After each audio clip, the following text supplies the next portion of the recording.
Someone had requested an RMS collection video within the last month, and I realized I've never done, well, I definitely haven't done a makeup collection video. I might at some point, but I also realized I haven't really done like a brand dedicated video for makeup. I have for skincare. I did that video on Infior, but I do have quite a bit of RMS, and I have tried quite a few things from RMS, even if I don't currently have the product. So I thought I would do a brand focused video on RMS because they are one of my favorite green beauty makeup brands, and they're really venerable, been around a long time, great aesthetics, great ingredients, great philosophy.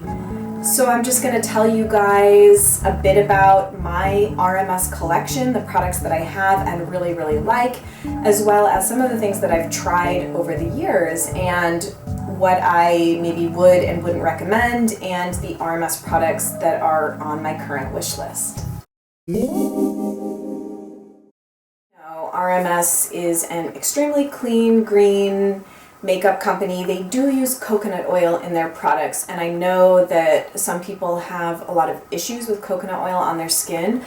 I'm not one of those people. I have extremely dry skin. I've never had any kind of bad pore clogging reaction with any of the RMS products that I've tried. I do have two of the uncover-ups. I have it in number 22 and in number 11. 22 was the first one that I bought. You can see I have hit pan, as it were, on it, and the packaging is quite beat up. I bought it in the summertime, so my skin was like a little bit more tan. And then I subsequently went ahead and bought number 11, which is a bit lighter. I don't use these as under eye concealers. They are a bit too heavy for me to, and I think probably for most people, honestly, to use under the eyes. They do work really well as like a light spot foundation, if that makes sense. So what I really like using the uncover-ups for is after I've done some kind of light coverage tinted moisturizer or BB or CC cream, to take the uncover-up and pat it where I get red on my cheeks, around my nose, and my chin area. If you find that the uncover-up is too heavy for you and you already own it and are trying to figure out a way to get it to work, I highly recommend using a beauty blender to kind of shear it out a bit if it seems too heavy. It melds into the skin so much more easily using a beauty blender, or you can take a foundation brush and spritz it with anything, a toner, water, aloe spray, whatever, and then buff it into the skin that way. It has great coverage, and the lasting power if you set it with a powder is actually quite good as well. So I do really recommend it, not for under the eyes, but as I'm saying, as kind of a light spot treatment foundation. I have one currently of the lip to cheek formulations. So in terms of their lip and cheek colors, they have lip to cheeks, which are a bit of a drier formulation, and they also have a lip shine formula, which has a much glossier finish. I'm wearing one on my lips right now, which I'll get to in a minute, but I think that you can use the lip shines on the cheeks as well. It's just going to give a glossy finish. So the lip to cheek that I have is Diabolique, and it's just gorgeous. This is like such a stunning product, and it's a kind of deep berry purpley red. It looks really different on everybody. I've seen it pull really purple, I've seen it pull really red, it looks really cranberry on some people. On me, I feel like it just kind of looks like a kind of plummy red, I guess, and I really love this on cheeks and on lips in the fall, and I pretty much wear this exclusively from September through February, March, and I tend to retire it until fall comes again. Of the other lip to cheeks, I have tried Modest, which is a really pretty kind of salmon-y pink, and I do really like that. I haven't yet purchased a full size of it, but I think it's a beautiful color, and I really liked the sample that I had of that one. And I also really like the shade Beloved for the lip to cheeks, which is kind of like a bright cherry red, and I have swatched that one and tried it on, and I really like it. So. Of the lip shines, I have one. and it is Sacred, and I have sung the praises of this so many times. I gushed about it in my March favorites most recently. I'm wearing it on my lips today, quite sheer, and I also feel like colors just do not pick up well with the lighting in this room and my camera. So this is just probably my favorite RMS product that I own. I think it's the most versatile. I wear this on cheeks, I wear this on my lips from April through September, so where the Diabolique leaves off, I pick up with Sacred and kind of rotate that in and out of the seasons. I have tested some of the other lip shines, and because I really like the formula, and I was thinking I might want another one, but I wasn't really a fan of any of the other colors. Sublime is like a really kind of bubblegum Barbie pink that just doesn't suit me, but a lot of people seem to like that one. I only have, if you can believe it, I only have one lip to cheek and one lip shine, and the two on my wish list for the lip to cheek are Modest and Beloved.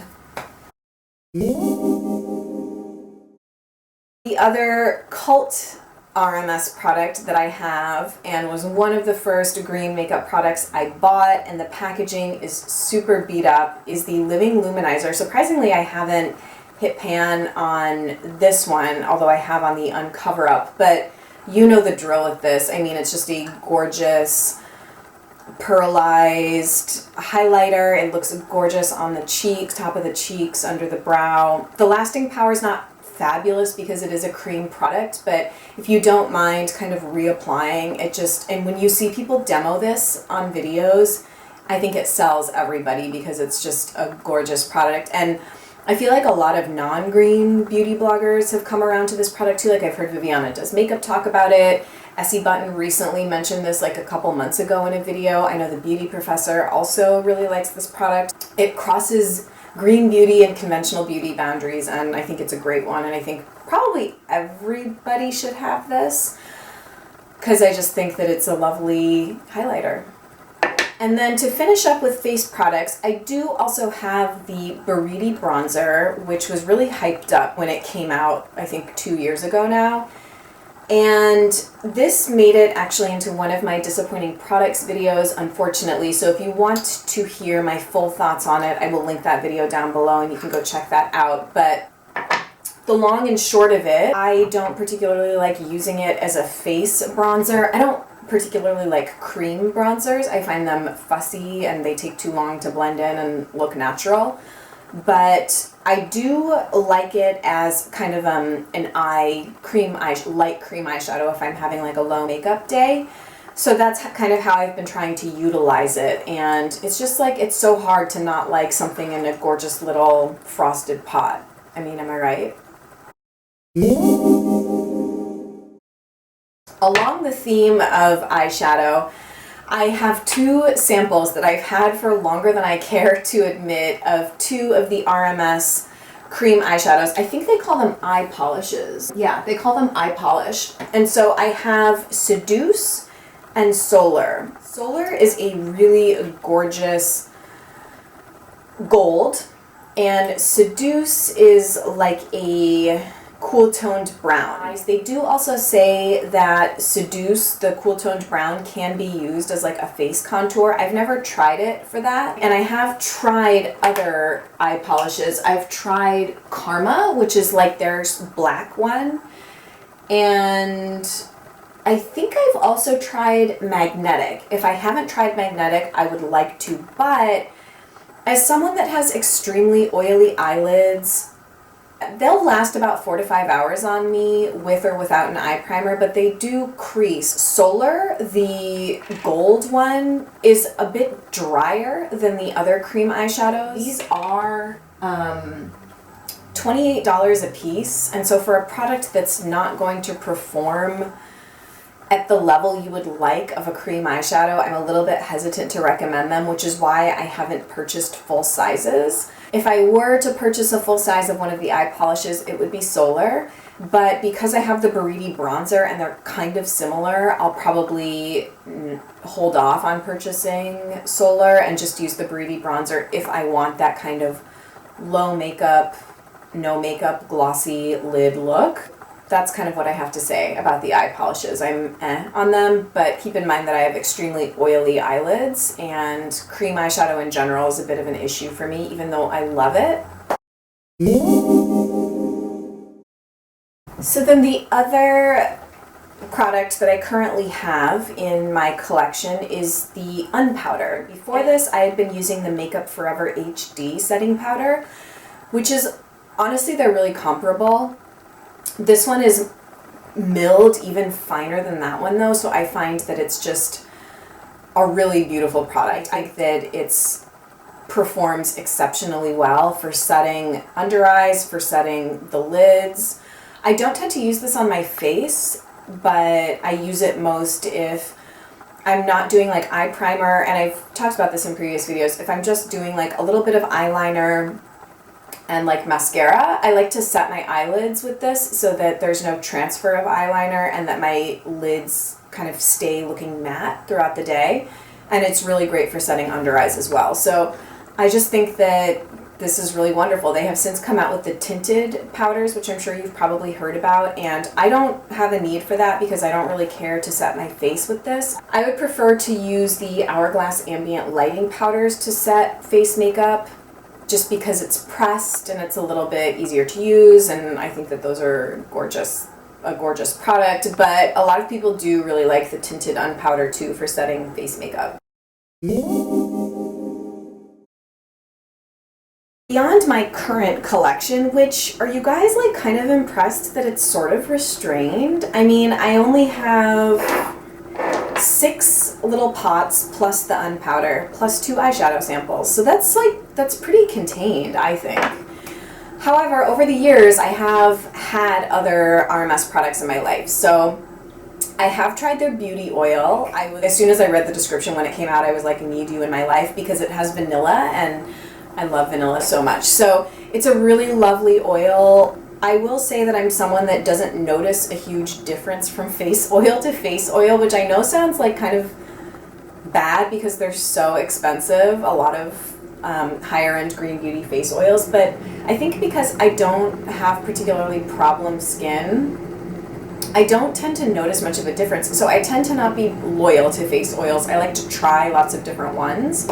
So I only purchased it that one time. I used it. I really enjoyed it. I would probably buy it again at some point if there weren't so many other face oils that I wanted to try. I have also gone through a pot of their raw coconut cream, which is basically like a really high quality coconut oil, and I used that to take off face makeup, I think. I don't like taking off my eye makeup with coconut oil because it is apparently, I have heard, and it's kind of like seared in my brain, that using coconut oil to remove eye makeup can cause milia, which are those really tiny little, almost like whiteheads that can form under your eyes. And I'm very paranoid about getting them because you have to have them professionally extracted, and it's like you can't, that they're difficult to get rid of basically. So I'm loath to use coconut oil around my eye area, but they tout it as a makeup remover, and I think that it's great. I also think that you could probably put your money towards something that's a little bit more, doesn't have such an easy equivalent. I mean, I'm not sure there's a huge difference between the RMS coconut cream and just plain old coconut oil or coconut cream that you can get from Artisana or something like that. I have also tried the lip and skin balm. I went through samples of those, and I think that they're nice. They come, I think, in like a chocolate and a vanilla scent, and I liked them, but not enough to purchase full sizes. I thought that they were moderately moisturizing, and they kind of remind me a bit of the Alovi lip butters, similar in scent and kind of moisture level. So that is about the extent of my knowledge and experience with RMS as a brand. I hope that this video gave you kind of a good sense of the particular products I have and just absolutely adore, so you can tell what I would recommend. In fact, when people ask for a recommendation, I'm like Sacred. Sacred is like the #1 lip cheek product I would recommend. I think it's so universally flattering on so many people, And the Living Luminizer, that would be the other one. Let me know what RMS products you really like, and if there's something you think I absolutely would love that I'm missing, let me know. Thank you so much for watching. Let me know if there's kind of other brands that you would like to hear more about, although RMS is probably the brand that I have the most of one thing. Thanks so much for watching. I'll talk to you guys really soon, and have a great week. Bye.